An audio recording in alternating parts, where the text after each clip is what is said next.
Hi all, welcome to S labs Vijayawada. So ఈరోజు మనం తీసుకున్న ప్రాజెక్ట్ వచ్చేసి టెస్లా కాయిల్.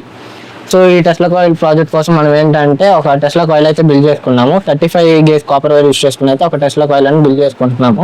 సో అదైతే అక్కడ బేస్ మీద స్టిక్ చేసుకున్నాం. అలాగే ఒక సర్క్యూట్ కూడా బిల్డ్ చేసుకుంటున్నాం అనమాట. సో సర్క్యూట్లో పుష్ బటన్, ట్రాన్సిస్టర్స్ ఇవన్నీ తీసుకున్నాము. సో నెక్స్ట్ వచ్చేసి ఎల్ఈడి అనేది తీసుకుంటున్నాము. సో ఎప్పుడైతే మనం ఈ పుష్ బటన్ ఆన్ చేసి ఎల్ఈడిని టెస్లా కాయిల్ దగ్గరికి తీసుకువెళ్తామో అప్పుడు ఆటోమేటిక్గా పవర్ అనేది వైర్లెస్గా ట్రాన్స్మిట్ అయ్యి ఎల్ఈడి అనేది ఆన్ అవుతుంది. సో ఈ కాన్సెప్ట్ ద్వారా ఈ వర్క్ అవుతుంది అనమాట కిట్ అనేది. సో ఈ కిట్ సంబంధించిన రా మెటీరియల్స్, ఫుల్ కిట్ డిజైన్ కావాలనుకుంటే www.mysciencecut.com అనే వెబ్సైట్ విజిట్ చేసి మీరు పర్చేస్ చేసుకోవచ్చు. అలాగే కిట్కి సంబంధించిన సర్క్యూట్ డయాగ్రామ్స్, బ్లాక్ డయాగ్రామ్స్, రా వీడియోస్, అలాగే ఫుల్ ప్రాజెక్ట్ రిపోర్ట్ కావాలనుకుంటే www.mysciencetube.com విజిట్ చేసి చూసుకోండి. Okay, thank you.